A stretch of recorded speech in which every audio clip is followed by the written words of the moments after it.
We don't. It's flat. That whole area is called the Mediterranean. Well, Mediterranean translates to Middle Earth. The people lived there were sure they were in the middle of the earth. That can only be true if you think Earth is flat. Well, we have many lines of evidence to show that Earth is round, including Apollo photos of the round Earth.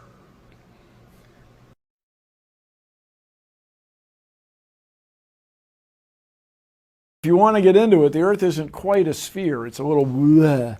Its spin is a little bleh, stretched it, made it slightly oblate. So it's not actually a sphere. So it's not actually a sphere. So it's not actually a sphere. So it's not actually a sphere.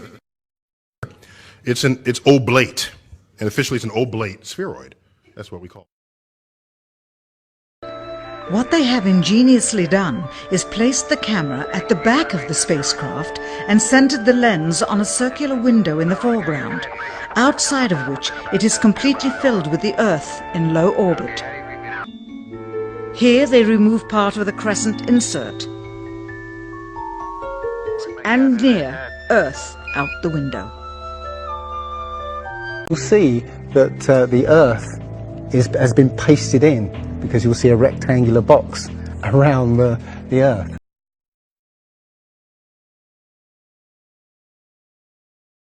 We just spent half hour talking about this, and I hardly ever talk about it. Why is that wrong? I didn't say it was wrong. Okay, I mean...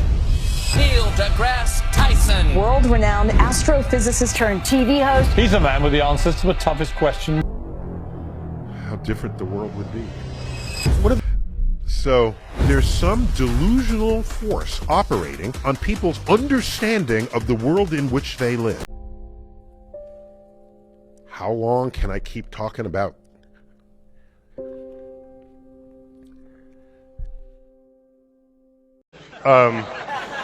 What's his name? Felix Baumgartner. He would have been... You could see the curvature of the Earth. No, he's not. At that height, you don't see the curvature of the Earth if you are 2 millimeters above this beach ball. You just don't. That stuff is flat. That stuff is flat. So there's some delusional force operating on people's understanding of the world in which they live. And then people wanted to blame it, I think in part correctly, on local news.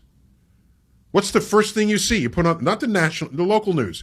And one of the really profound things I took from it, when we're talking about objective truth and feelings, is there's a scene in the documentary where you kind of like zoom out and it keeps going and going and going and going and going and going. And it made me, talking about objective truth and feelings, it made me feel so insignificant. I realized that I am objectively irrelevant. And that was a wonderful feeling.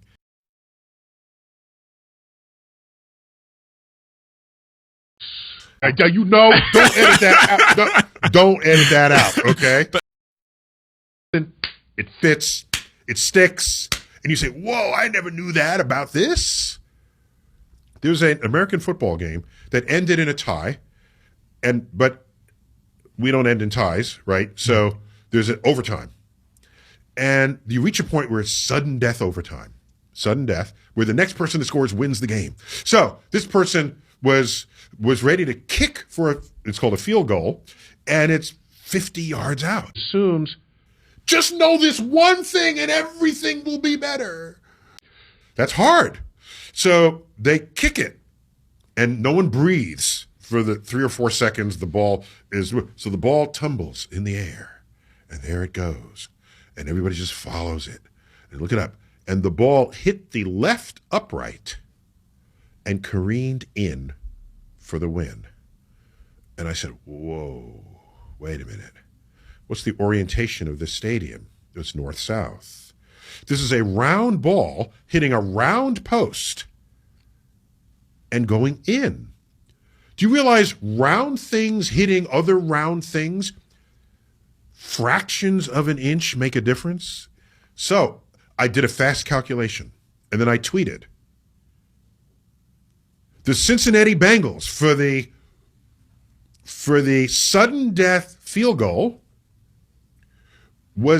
that careened off the upright, was aided by a 1 centimeter shift to the right given to it by the rotation of the Earth.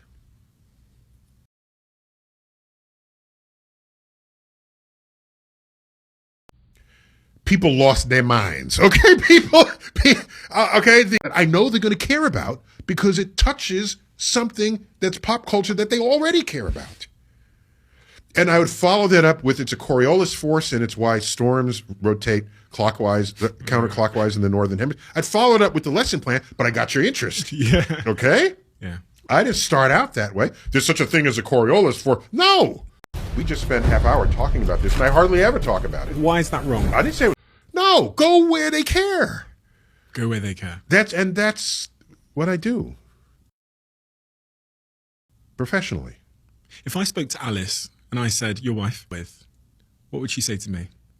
Oh, personally. Well, and excuse me, I'm a physicist, right? Energy equals MC squared. There's kinetic energy, there's mechanical energy, there's chemical energy. Energy is not what you draw out of music. Okay? Okay. Space? Is the space what's real, or is it the boundary of the space? If the boundary weren't there, would I still be in this space? I'd still be breathing this air, but we wouldn't call it a space because that boundary isn't there. So everything looked different after then. So what it did, it found the place where it pried it open, and there was spillage, there was cross spillage. Their duty when you sing. And so now I long for the song in a Broadway musical of Neil, thank you. Thank you for the inspiration. Let me make my own version of it. He makes the best version that exists in the world. It gives urgency to it. I do not want to regret having the interest and ability to have solved a problem that I did not solve. To have an experience that I could have had, but then I did not. I beseech you, or beseech. I beseech you. We just spent half hour talking about it. Then there's some guinea pigs, and then there were some chimps, and then Yuri Gagarin. By the way, this does not happen with cats. So conservation and environmental movement began while we were walking on the moon. You develop an instant global consciousness, a people orientation. Crafted for so long. And when we had the conversation about them sponsoring this podcast, I was so unbelievably keen for them to do so. Check it out if you're a guy, craftedlondon.com. And yeah, if you get any pieces of crafted, tag me and let me know what you think.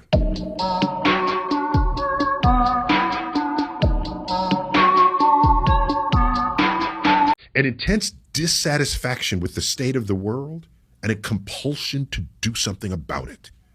From out there on the moon, international politics looks so petty. You want to grab a politician by the scruff of the neck and drag him 250,000 miles out and say, "Look at that, you son of a bitch."